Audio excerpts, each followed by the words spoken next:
World liver டேவை முன்னிட்டு Chennai RPS hospitals தி liver unit head doctor Vivekanandan Shanmugam அவர்கள் லிவர் ஹெல்த்தோட முக்கியத்துவத்தை பத்தி நம்ம கூட பேச போறாங்க. ஸோ ஆல்கஹாலிக் லிவர் டிசீஸ் பத்தி ஒரு சில விஷயங்கள் ஸ்பெசிஃபிக்கா சொல்லி ஆகணும். நான் சொன்ன மாதிரி ஆல்கஹால் மது அருந்தி கல்லீரல் கெட்டு போகுதுன்னா அதுக்கு அறிகுறி வருது அப்படின்னா 40-50% வேலைப்பாடு போன அப்புறம் தான் நம்மளுக்கு அறிகுறியே வரும். இது முக்கியமான விஷயம் என்னன்னா, ஆல்கஹால் நிறுத்தினா லிவர் தன்னைத்தானே சரி பண்ணிக்கூடிய வாய்ப்புகள் நிறைய இருக்கு. அந்த வாய்ப்பை நம்ம தான் கொடுக்கணும். ஸோ மது அருந்துவது கண்டிப்பா கம்மிப்படுத்தணும், அதை நிறுத்தணும்.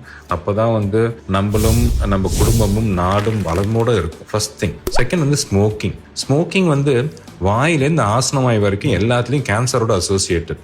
லிப் கேன்சர்லேருந்து டங் கேன்சர்லேருந்து உணவு குழாய், வயிறு, குடல், சிறுகுடல், பெருங்குடல், கல்லீரல், கணையம், கிட்னிஸ், இதுல எல்லாத்துலயும் கேன்சர் வர்றதுக்கான வாய்ப்புகள் இருக்கு. ஸோ தயவு செஞ்சு ஸ்மோக்கிங்கை கண்டிப்பா ஸ்டாப் பண்ணணும். ஆல்கஹால் பண்ண டேமேஜ் ஆல்கஹால் நிறுத்தணும்னா ஸ்டாப் ஆயிரும். ஆனா ஸ்மோக்கிங் பண்ண டேமேஜ் ரிவர்ஸ் பண்ணவே முடியாது.